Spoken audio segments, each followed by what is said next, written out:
সুগা জিমিনের গলায় নাক ঘষছে আর তার উপর রাগ সারতে বলছে প্রতিদিন যেমন করে। সবাই যখন আজকে বোগামা লিসার বিয়ের শপিংয়ে ব্যস্ত, সেখানে জিমিন ঘর থেকে বের হয়নি। সবাই সবার মতো এনজয় করতে পারলেও জিমিন একটা ঘরে নিজেকে আটকে রেখেছিল। কি রাগ ছাড়তে বলো তুমি? তুমি আসলে মানুষ, তুমি একটা পিচাস। একটু মনে পড়লো না আমার মনের অবস্থা? কি ভালোবাসো তুমি। আমি নিজের মধ্যে বিষয়গুলো কিভাবে পুষে রেখেছি তা তুমি জানো?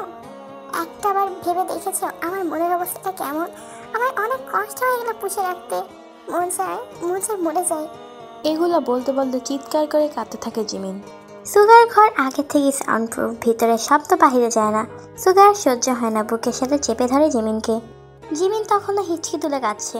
সুগার চোখে পানি চলে এসেছে। জিমিন শান্ত হয়। সুগার কান্না পাচ্ছে। ভালোবাসতে গিয়ে এত খারাপ হয়ে গেল সে। এদিক ওদিক তাকিয়ে ওয়াশরুমে চলে যায়। সেখানে গিয়ে কাঁদে। জিমিন দেখেছে সুগার চোখের পানি। জিমিনের মন না চাইতেও বুকে একটি মোচড় দিয়ে ওঠে। খুব খারাপ লাগতে থাকে সুগার জন্য। জাংকুকের বলা কথাগুলো মনে পড়ছে তার। আধ ঘন্টা পর সুগা ওয়াশরুম থেকে বের হয়। জিমিনের বুকে এসে সচুপ করে শুয়ে পড়ে। গভীর রাত হয়েছে। জিমিন ঘুমিয়ে পড়েছে। হঠাৎ বুকে ঠান্ডা কিছু ফিল হতে চোখ খুলে। সুগা কাঁদছে, তার বুকে ফুপিয়ে কাছে। সে কিচ্ছু বলে না, আস্তে করে মাথায় হাত বুলিয়ে দেয়। ছেলেরা তো সহজে কাঁদে না, কতটা কষ্ট পেতে একটা ছেলে এভাবে কাঁদতে পারে। কয়েকদিন পর আজকে সবাই বোগামা লিসার বিয়ে শপিং করতে এসেছে। আজকে সবকিছু ফাইনাল করবে। আজকে এর সাথে জাংকুক নেই।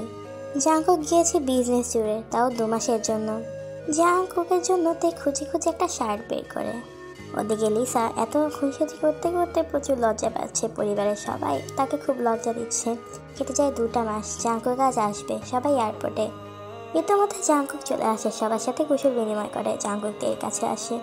তের চোখে পানি টলমল করছে। জাংকুক হাত বাড়িয়ে দেয়। তে এসে জাংকুককে চাপটে জড়িয়ে ধরে।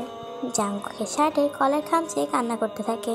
জাংকুক খুশি হবে নাকি কষ্ট পাবে সে যায় না, তাও ঠোঁটে মুচকি হাসি টেনে তের মাথায় হাত বুলিয়ে দেয়। এক হাতে জাংকুক তেকে জড়িয়ে ধরে রেখেছে, আরেক হাতে তের মাথায় হাত বুলিয়ে দিচ্ছে। পরিবারের সবাই দেখে হাসছে। সোনা, হয়েছে তো, এখন থাম, সবাই দেখছে তো। আমি আমি তোমাকে অনেক মিস করেছি। জাংকুকের বাবা নামজুন জাংকুকের কাছে এসে বলে, সুগার আগে তোমার বিয়েটা দিয়ে ফেলতে হবে, তাই না? জাংকুক লজ্জা না পেলেও তে লজ্জা পেয়ে জাংকুকের কাছ থেকে সরে যায়।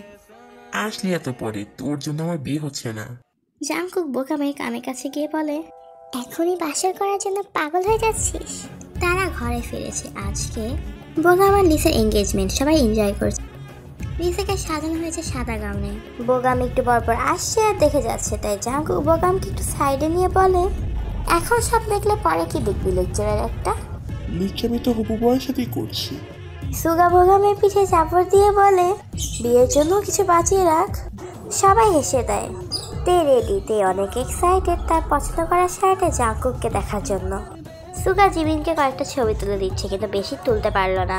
সুগা বলেছিল আরো ছবি তুলে দিতে, কিন্তু জিমিন মানা করে দেয়। যেহেতু অনুষ্ঠানটা ছাদে হচ্ছিল, জাংকুক উপরে উঠে। তবে জাংকুককে দেখে তের মনটা ফ্যাকাশে হয়ে যায়, কারণ তার দেওয়া শার্টটা জাংকুক পরেনি। জাংকুক তের কাছে আসে। তের 2 হাত ধরে বলে, অনেক সুন্দর লাগছে তোকে। তে জাংকুকের হাত সরিয়ে দিয়ে অন্য পাশে চলে যায়। জাংকুক বুঝলো না মেয়েটার কি হয়েছে। এরকম অবস্থা দেখে তের মা তেকে জিজ্ঞেস করে, কি হয়েছে তোর? জাঙ্গুকের সাথে এমন করলি কেন? এমনি।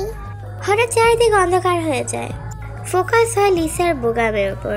তাদের এঙ্গেজমেন্ট আংটি পরানো দিয়ে সম্পূর্ণ হয়। এরপর সবাই বায়না করতে থাকে জাংকুকে একটা গান গাওয়ার জন্য, কারণ জাংকুক অনেক ভালো গান গায়। আচ্ছা আচ্ছা আচ্ছা, এত যেহেতু রিকোয়েস্ট করছো, তার সাথে আমার বেস্ট ফ্রেন্ড সাথে আমার ভাবি গান গাওয়ার জন্য রিকোয়েস্ট করছি, আমি কি ফেলতে পারি? আমি এমন একজন করে উৎসর্গ করে গানটি গাবো। থাক, এখন বলবো না, খুব জলদি তোমরা জানতে চলেছ। আমি যাকে উৎসর্গ করে গানটি গাবো সে অবশ্যই বুঝতে পারবে। তের ঠোঁটে অজান্তি লাজুক হাসি ফুটে ওঠে, কারণ জাংকুক কথাটা তার দিকে তাকিয়ে বলেছে।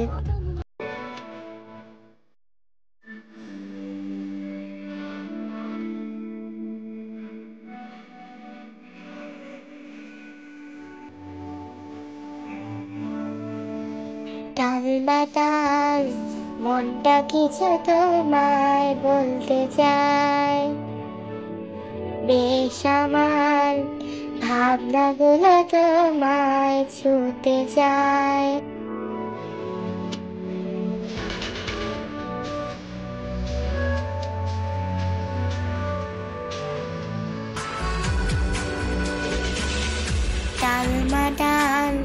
মনটা কিছু তোমায় বলতে চায়, বেশ আমার ভাবনাগুলো তোমায় ছুতে যায়। আমি শুধু চেয়েছি তোমায়, আমি শুধু চেয়েছি তোমায়, আমি শুধু চেয়েছি তোমায়, আমি শুধু চেয়েছি তোমায়।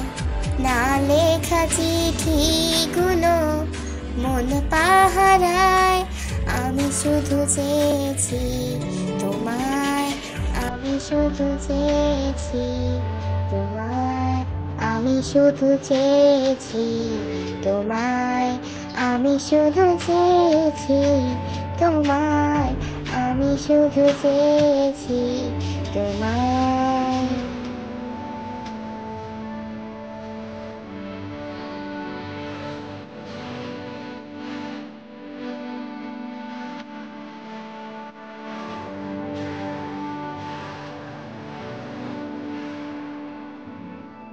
রাত দিন চেনা তুমি ছিলে অচেনা, অন্তহীন মনে হতো মিষ্টি যন্ত্রণা।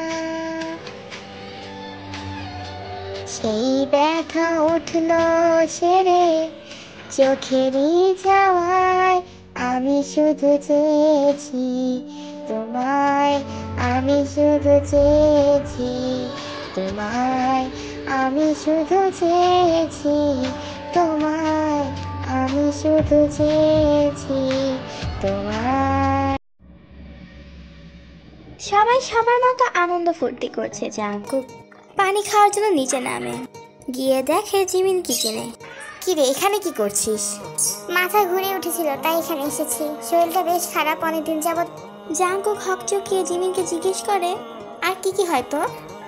খেতে ইচ্ছা করে না। কেন? একটা কথা আজ করি, কিছু মনে করিস না? বলো। তোর এই মাসে পিরিয়ড হয়েছে? না তো। টেস্ট করবি কালকে। কি টেস্ট? Pregnancy test. কাল দেখে দিয়ে তোর কাছে পাঠিয়ে দিব। ভাইয়া, তার মানে? ওভার থিঙ্কিং করিস না। জিমিনের কথাটা আগে মাথায় আসেনি, এখন প্রচুর ভয় পাচ্ছে সে। বেবি থাকলে আমার কি হবে ভাইয়া? চুপ, ঘরে গিয়ে রেস্ট নে। রাত হয়েছে, তে ফ্যানের সিলিংয়ের দিকে তাকিয়ে আছে। জাঙ্কুক কখন এসেছে বুঝতেই পারেনি। জাঙ্কুক এসে থেকে পিছন থেকে শক্ত করে জড়িয়ে ধরে। বরাবরই জাঙ্কুকের শরীরে মাথার করা ঘ্রাণ থেকে টানছে, তবে তে বাধা দিচ্ছে নিজেকে। জান, আমি তোকে অনেক মিস করেছি, তুই জানিস? তে কিছু বলছে না। জাঙ্কুক হাত ব্রেক করে বলে, কি হয়েছে তোর? আমার সাথে কথা বলবি না? সমস্যা কি? যেখানে আমার রাগ করার কথা সেখানে তুই করছিস। পার্টিতে ভালো করে আমার সাথে কথা বলিসনি, আমাকে একটা ফোন পর্যন্ত করিসনি দেশের বাইরে যখন আমি ছিলাম। জাঙ্কুক যেতে গেলে তে জাঙ্কুককে আটকে ফেলে। আমার পছন্দ কি খুব খারাপ? মানে? তে যে জাঙ্কুকের জন্য পছন্দ করে একটা শার্ট কিনেছিল তার কথা তাকে বলে। বিশ্বাস কর, আমি তো পাইনি। তে পরম নিশ্চিতে জাঙ্কুকের বুকে মাথা রাখে। জান, আমি কালকে খুঁজে দেখবো। প্লিজ এখন আমার সাথে কথা বল। তোকে কতদিন আমি কাছে পাইনি তুই জানিস? আমার পক্ষে আর ভয়েস দেওয়া সম্ভব হচ্ছে না। আশা করি তোমরা এতটুকুতে এনজয় করছো। আশা করি আমি খুব তাড়াতাড়ি তোমাদের ভিডিও দিতে পারবো, কারণ আমি প্রচুর ব্যস্ত হয়ে গেছি। সবার যেমন স্কুল কলেজ খুলছে, আমারও খুলে গেছে, সো আমি অনেক বিজি আছি। দোয়া করো আমার জন্য, আমিও তোমাদের জন্য সবসময় দোয়া করি। তোমাদের কমেন্ট, তোমাদের এক একটা লাইক আমাকে প্রচুর ইন্সপিরেশন দেয় নতুন একটা ভিডিও মেক করার জন্য। সো ততদিন তোমরা থাকো। আল্লাহ হাফেজ।